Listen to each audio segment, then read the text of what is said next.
Muling magbibigay kilig sina Kim Chiu at Paolo Avellino bukas matapos kumpirmahing magsasama sila sa isang special number sa ASAP na mapapanood sa All TV bilang bahagi ng temang pasasalamat.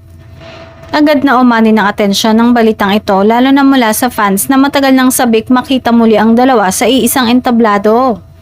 Ayon sa mga malalapit sa production, special at pinaghandaan ang performance ni Kim at Paolo hindi lamang sa konsepto kundi pati sa emosyon na nais iparating. Bagamat nananatiling lihim ang detalye ng kanilang number, inaasahang magiging makahulugan ito at puno ng damdamin ng pasasalamat. Hindi maikakailan at tuwing pinagsasama sina Kim at Paolo, palaging napapansin ang kanilang natural na chemistry. Kaya naman sa sandaling lumabas ang balita, agad itong pinag-usapan sa social media at umani ng samut-saring reaksyon mula sa kilig na netizens. Para sa kanilang mga tagahanga, ang muling pagtatambal ng dalawa ay tila isang regalo, lalo na't bihira na silang makita sa ganitong klaseng pagtatanghal.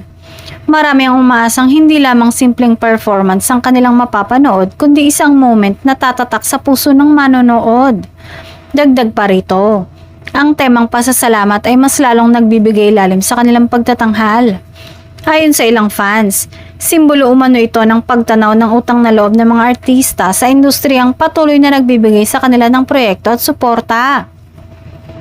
Sa pag-ere ng ASAP sa All TV, inaasahang magiging isa sa mga highlight ng programa ang special number ni Kim at Paolo.